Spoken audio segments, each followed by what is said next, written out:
दरड कोसळल्या, भिंती पडल्या, झाडं घरांवर पडले. काय माहिती आहे हेच अनुभव. प्रामुख्याने आपण सर्व पावसाची प्रतीक्षा करत होतो. जूनच्या 7 तारखेला नेहमीप्रमाणे पाऊस पडेल असं हे होतं, परंतु तो पडला नाही. तो जवळजवळ 31 जूनला तो पावसाने सुरुवात केली आणि 6 दिवस कंटिन्यू पाऊस पडतोय. आणि पावसाने तसं म्हणायला गेलं 30-35% आता पाऊस पडलेला आहे. काही ठिकाणी जास्त पण असेल, कमी देखील असेल. आणि याच्यामध्ये सोसाट्याचा वारा देखील सुटला होता आणि या सोसाट्याच्या वाऱ्यामध्ये अनेक कंपाऊंडमध्ये असलेल्या झाडं ही कोलॅप्स झाली. आता ही झाडं कोलॅप्स झालेली आहेत, ती घरांवरती बाजूला असलेल्या स्लमवरती पडलेली आहेत. काही अनेक ठिकाणी रिक्षांवरती पडली आहे. काही रिक्षा आणि गाड्यांमध्ये असलेली मुलं देखील दगावली गेली आहेत. आणि 2 दिवस कंटिन्यू पाऊस पडत असताना आमचे नगरसेवक सर्व पेडणेकर, राजू पेडणेकर आणि आमची टीम जी इथं या ठिकाणी फिरत होती आणि त्याला काल मी फोन केला की बाबा काय काय झालेलं आहे. तर त्याने मला सांगितलं इथे 5 घरांवरती ती बाजूच्या सोसायटीमधली झाडं पडलेली आहे, जी तुम्ही आता पाहता. तर ह्या झाडांच्या छाटणीसाठी मुंबई महानगरपालिकेने तात्काळ कारवाई केलेली आहे. तर त्यांना माझी सांगणं आहे की जेवढी झाडं उंच होतात, आपण छाटणी करतो, ती उंच होतात आणि त्याच्यामध्ये खाली आणखीन ह्या सोसायट्या ज्या असतात त्या संपूर्ण लाद्याला काढून घेतात. पण त्याला ऑक्सिजन जे मिळायला पाहिजे झाडांना ते मिळत नाही. त्यामुळे त्यांना विनंती केली की आम्हाला दापोली विद्यापीठाने मला एकदा सांगितलं होतं, मी ते पालकमंत्री असताना, की कोणतंही झाड जर डेरेदार व्हायचं असेल तर 15 फुटाच्या वर छाटणी केली पाहिजे. तर त्या पद्धतीने त्यांना सांगितलं की इथली संपूर्ण झाडं आहे जी 15 फुटापर्यंत छाटणी करून टाका, की जेणेकरून स्ट्रेंथनिंग होईल. त्या सोसायटीला देखील आम्ही सांगतोय की 1 बाय 1चा जो तुमचा जो काही झाड असेल त्या आजूबाजूचं सिमेंट आणि कॉन्क्रीटीकरण जे केलेलं तेही देखील काढून टाका. आणि जी झाडं गरजेची आहेत, जी एकदम पाऊस पहिलाच आला काही उन्मळून पडतात, तर तशी न झाडं लावता आपण चांगल्या तऱ्हेने लावायची, अशा पद्धतीने मुंबई कॉर्पोरेशनला माझं पत्र गेलेलं आहे. हे करत असताना आता ह्या 5 लोकांच्या घरांची परिस्थिती, आता ही आदिवासी लोक आहेत, हे म्हातारावाडा म्हणून यांना आता म्हटलं जातं आणि इथं बहुतेक आदिवासी आहेत आणि आदिवासींची वस्ती आहेत. तर त्या दृष्टीने मी माझ्यातर्फे आमच्या संघटनेच्या माध्यमातून मी प्रत्येकाला 10,000 दिलेत, प्लस त्यांची जे काही पत्रे बित्रे तुटलेली असतील आणि चॅनल असतील ते देखील माझी लोकं घरून जाईल. आता हे किती झालं, आता दुसरं जे झालं आहे ते तुमच्या दिंडोशीमध्ये झालेले आहे मालाडला. त्या मालाडला जवळजवळ 120 मीटर ही भिंतच कोलॅप्स झालेली आहे अर्धी.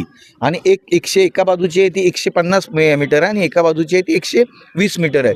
आणि तिथल्या 10 रूम आपण खाली केल्या होत्या मुंबई महानगरपालिकेने.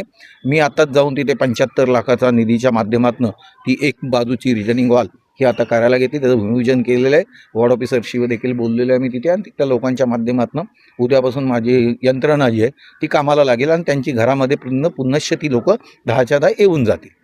तर जिथे इथे असं झालं माझ्या लोकसभेमध्ये आपल्या माध्यमातून देखील सांगतोय की अशा काही गरज असेल कोणाला तर नक्कीच तुम्ही मला फोन करा, आम्ही त्या ठिकाणी पोचू आणि त्यांचं जे काही काम आहे ते करून देऊ. माझं नाव संजय वसंत जागडे.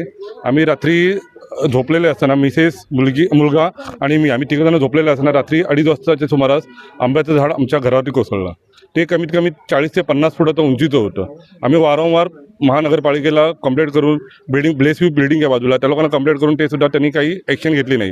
हे अचानक झाड पडल्यामुळे आमच्यावर घरावरती भरपूर आपत्ती झाली. मुलाला लागलं आणि मिसेसला लागलेलं आहे. आपल्यासोबत या ठिकाणी स्थानिक नेते राजूभाई, काय माहिती झाली तुम्ही? नक्कीच काल दुर्दैवी घटना घडली झाड पडण्याची, पण सुदैवाने कोणतीही जीवितहानी झाली नाही, सगळे लोक सुरक्षित होते. ही ईश्वराची कृपा आहे, ही एक जमेची बाजू आहे. आणि 5 ते 6 आमचे जे नागरिक आहेत, आमचे जे स्थानिक लोक आहेत, रहिवासी आहेत, त्या परिवारावर थोडंसं हे दुःखाचा डोंगर कोसळला. आणि हे जेव्हा मला कळलं, आमच्या इकडच्या स्थानिक पदाधिकाऱ्यांनी सांगितलं, तर मी इथे आलो. काल इथे व्हिजिट केली. इकडचा पूर्ण रिपोर्ट आमचे माननीय खासदार रवींद्र भायकर साहेब यांना तातडीने दिला आणि त्यांचा आज इथे दौरा, पाहणी दौरा आपण आयोजित केला होता. त्या अनुषंगाने आज खासदार साहेब स्वतः आले आणि शिवसेना जेव्हा एखाद्या ठिकाणी पोचते तर ती मदतीचा ओघ घेऊन पोचले. खूप मोठी मदत नसेल म्हणजे सर्वसामान्याच्या दृष्टीने, पण एक बुडत्याला काडीचा आधार असतो, त्याप्रमाणे खासदार साहेबांनी ही मदत आपल्या पक्षाच्या माध्यमातून त्यांच्या वतीने इकडचे जे दुर्घटनाग्रस्त घरं होती त्या सर्व कुटुंबियांना एक आधार म्हणून दिला. कारण शिवसेना सर्वसामान्य जनतेचं कुटुंब आहे, आपलं कुटुंब मानणारा पक्ष आहे.